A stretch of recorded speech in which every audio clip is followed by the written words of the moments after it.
ഒരുപക്ഷെ നമ്മുടെ മുൻഗാമികളുടെ വിശുദ്ധ ആത്മാക്കളോടുള്ള ഏറ്റവും വലിയ ക്രൂരതയായിരിക്കും 1947 ആഗസ്റ്റ് 15 ലഭിച്ച സ്വാതന്ത്ര്യത്തിന്റെ ഭൂമിയിൽ നിന്ന് സമരം നടത്താനെങ്കിലും സ്വാതന്ത്ര്യം കിട്ടിയ ഓരോ ഇന്ത്യക്കാരനും 1000 ആർജവത്തോടെ വിളിച്ചു പറയേണ്ടത് എന്റെ സന്തോഷത്തിന്റെ ദിനമാണ്, എന്റെ ആഘോഷത്തിന്റെ ദിനമാണ്.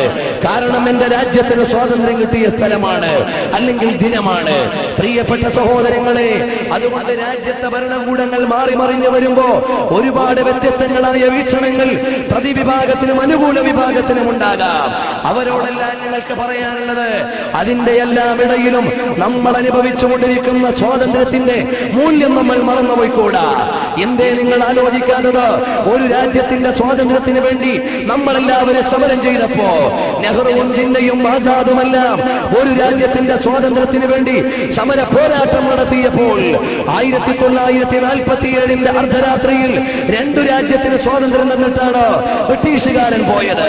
ഇവിടെയുള്ള മതവിഭാഗങ്ങളെയും ജനവിഭാഗങ്ങളെയും വ്യത്യസ്തങ്ങളായ ദിശയിലേക്ക് തിരിച്ച് ഇന്ത്യയെ 2ആക്കി വെട്ടിമുറിച്ചിട്ട് ഒന്ന് പാകിസ്ഥാനും ഒന്ന് ഹിന്ദുസ്ഥാനുമാക്കി തന്നിട്ട് പോകുമ്പോൾ നമ്മുടെ അയൽ രാജ്യമായ പാകിസ്ഥാൻ ഇത്രമാത്രം സ്വാതന്ത്ര്യം അനുഭവിക്കുന്നുണ്ടോ എന്ന് നമ്മൾ വിലയിരുത്തേണ്ടതാണ്. അതുപോലെ പാശ്ചാത്യ പൗരത്യ രാജ്യങ്ങളിൽ എത്ര രാജ്യങ്ങളിൽ ഇതുപോലെ സന്തോഷത്തോടെ ജീവിക്കാനുള്ള ചുറ്റുപാടുണ്ടോ എന്ന് ഓരോ ഇന്ത്യക്കാരനും വിലയിരുത്തിയിട്ട് നമ്മുടെ സ്വാതന്ത്ര്യത്തിന്റെ മൂല്യം നമ്മൾ മനസ്സിലാക്കണം.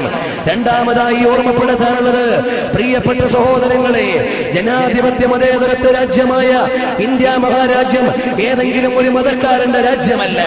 ഇവിടെയുള്ള എല്ലാ ഇന്ത്യക്കാരുടെയും രാജ്യമാണ്. ഹൈന്ദവ സഹോദരന്മാർ ആർഷ ഭാരത സംസ്കാരത്തിന്റെ ചൈതന്യങ്ങൾ ഇവിടെ ഉണ്ടാകാം.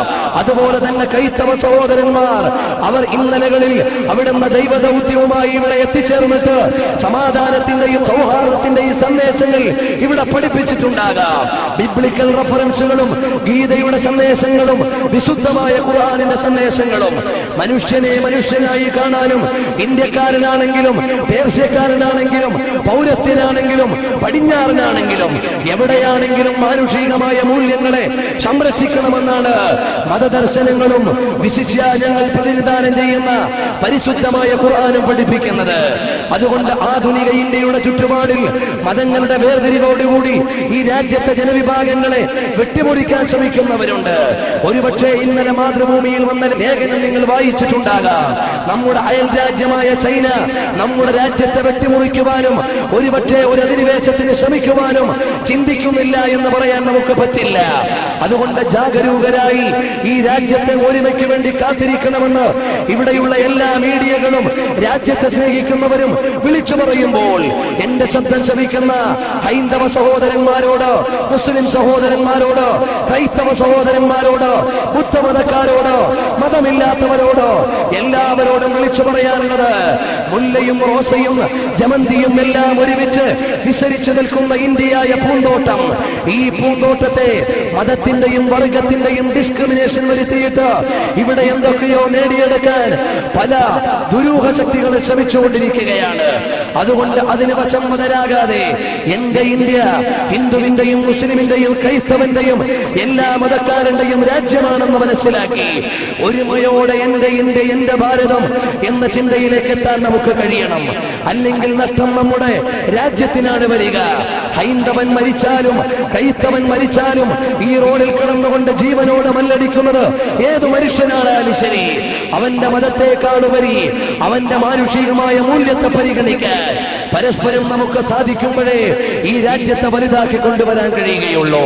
മറ്റെല്ലാ രാജ്യത്തെക്കാളും കൂടുതൽ ഭാഷകൾ സംസാരിക്കുന്നവർ, 22 ഭാഷ സംസാരിക്കുന്ന ആളുകൾ ഔദ്യോഗികമായി നമ്മുടെ രാജ്യത്തുണ്ട്. പ്രിയപ്പെട്ടവരെ, ഇതുപോലെ വൈഭിന്നങ്ങളും വൈജാത്യങ്ങളുമായ വീക്ഷണങ്ങളുടെയും സംസ്കാരങ്ങളുടെയും സംഗമഭൂമിയായ ഇന്ത്യ മഹാരാജ്യത്തെ പ്രിയപ്പെട്ട സഹോദരങ്ങളെ നമ്മൾ സ്നേഹത്തോടുകൂടി സമീപിക്കണം. ഇത് പറയുമ്പോൾ മുസ്ലിംകൾ ഈ രാജ്യത്തെ അവകാശങ്ങൾക്ക് വേണ്ടി സമരം നടത്താറുണ്ട്. ഒരിക്കലും അതൊരു മുസ്ലിം ഇന്ത്യയെ കെട്ടിപ്പടുക്കാനല്ല.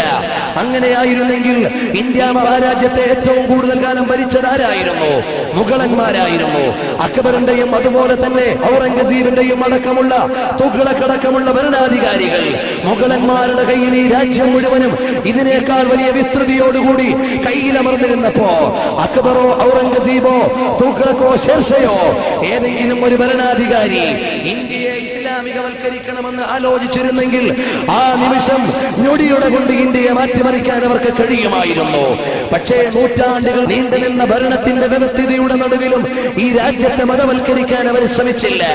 അതുകൊണ്ട് അക്ബറിന്റെയും അതുപോലെ കഴിഞ്ഞുപോയ മുഗളന്മാരായ ഭരണാധികാരികൾ ബാബർ ചക്രവർത്തി മുതൽ ഇങ്ങോട്ടുള്ള ഈ രാജ്യത്തെ സ്നേഹിച്ച ഇതിന്റെ പൈതൃകങ്ങൾ കാത്തു സൂക്ഷിച്ച ഇന്നും നമ്മുടെ അമരത്ത് അഥവാ നമ്മുടെ ഭരണസിരേ കേന്ദ്രമായ ഡൽഹിയിൽ മുഗളന്മാരുടെ ഭരണത്തിന്റെ ചൈതന്യങ്ങൾ ഇപ്പോഴും തുടിപ്പോടുകൂടി നിലനിൽക്കുകയാണ്. നമ്മുടെ രാജ്യത്തിന്റെ പൈതൃകം എടുത്തു പറയുമ്പോൾ ഷാജഹാനിന്റെയും ബാബറിന്റെയും അക്ബറിന്റെയും ഔറംഗസീബിന്റെയും തുഗ്ലക്കിന്റെയും ഭരണങ്ങളെ മാറ്റിവെച്ചുകൊണ്ട് ചരിത്രം വിലയിരുത്താൻ കഴിയില്ല. അത്രയും കൃത്യമായ അനാവരണങ്ങൾക്ക് വിധേയമാകുന്ന വിധം രാജ്യത്തിന് മഹനീയമായ ചരിത്രത്തിന്റെ തെളികൾ അടയാളപ്പെടുത്തി തന്ന മഹത്വങ്ങളായ മുൻഗാമികളാരും ഈ രാജ്യത്തെ മതവൽക്കരിക്കാൻ ശ്രമിച്ചില്ല. ഇവിടെയുള്ള ഹൈന്ദവരെ കണ്ണുരുട്ടി ഭയപ്പെടുത്തിയില്ല. ഇവിടെയുള്ള ക്രൈസ്തവരോട് വിദ്വേഷം കാണിച്ചില്ല. ഇവിടെയുള്ള മുസ്ലിംകൾക്കെതിരെ യുദ്ധം നടത്തിയില്ല.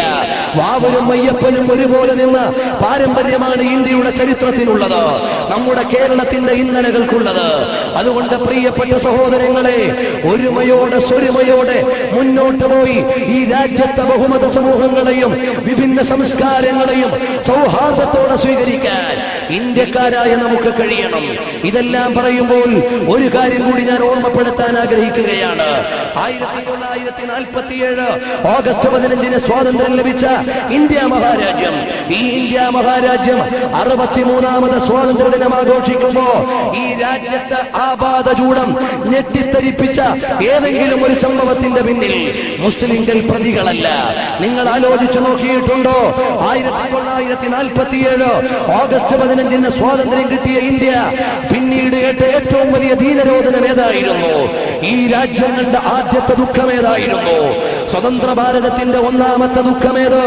ഈ രാജ്യത്തിന് വേണ്ടി അർദ്ധനഗ്നനായി അഹിംസാ സിദ്ധാന്തത്തോടെ അങ്ങോട്ടും ഇങ്ങോട്ടും ഓടി നടന്നുകൊണ്ടിരുന്ന ഈ രാജ്യത്തിന്റെ ധീരദേശാഭിമാനിയും അതോടൊപ്പം രാഷ്ട്രത്തിന്റെ പിതാവുമായ മഹാത്മാഗാന്ധി വധിക്കപ്പെടുകയായിരുന്നു. ആരാണ് വധിച്ചു കളഞ്ഞത്? ആ ഘാതകനെ വിലയിരുത്തേണ്ടത് മതത്തിന്റെ പേരിലല്ല. ഒരുപക്ഷെ ഹൈന്ദവനായിരിക്കാം, ഒരുപക്ഷെ ക്രൈസ്തവനായിരിക്കാം, ഒരുപക്ഷെ മുസ്ലിമായിരിക്കാം. അതിന്റെ പ്രൈമറി അന്വേഷണം അങ്ങനെയാകാം. അവിടെ മതത്തിന്റെ പേരിലല്ല വിലയിരുത്തേണ്ടത്, മറിച്ച് രാജ്യദ്രോഹി എന്ന നിലക്കാണ് വിലയിരുത്തേണ്ടത്. എന്നാൽ അവിടെയും മതം നോക്കാനോ ഈസം നോക്കാനോ ആളുകൾ പോയാൽ പ്രിയപ്പെട്ടവരെ നമ്മുടെ രാജ്യത്തിന് നഷ്ടമാണ്. എന്നാൽ അതിന്റെ അന്വേഷണം അവസാനിക്കുമ്പോൾ ഗോഡ്സെയുടെ കുടുംബം പരിശോധിച്ചു നോക്കിയാൽ പ്രിയപ്പെട്ട സഹോദരങ്ങളെ നമ്മൾ മനസ്സിലാക്കേണ്ടത് അതിന്റെ പിന്നിലുള്ള പ്രതികൾ മുസ്ലിങ്ങളല്ല. നാം വ്യക്തമായി വിലയിരുത്തണം. എന്നാലോ ഈ കഴിഞ്ഞ ലക്കം കലാകൗമുദി പരിശോധിച്ചു നോക്കിയാൽ ഗോഡ്സെയുടെ കുടുംബത്തോട് പോലും മാപ്പ് കൊടുക്കണമായിരുന്നു. അതാണ് ബാപ്പുജിയുടെ മാനസികമായ ആത്മീയമായ ചൈതന്യത്തോടുള്ള പ്രതിബദ്ധതയെന്ന് ഗാന്ധി കുടുംബം ഒന്നടങ്കം വിളിച്ചു പറയുമ്പോ ഈ ലക്ക കലാമൂലിയിൽ നമുക്ക് വായിക്കാൻ കഴിയും. ഞങ്ങളുടെ പ്രിയപ്പെട്ട അച്ഛനോട് ബാപ്പുജിയോട് കാണിക്കുന്ന ഏറ്റവും വലിയ പ്രതിബദ്ധത ഗോഡ്സെയെ വിട്ടയക്കുകയായിരുന്നു എന്ന്.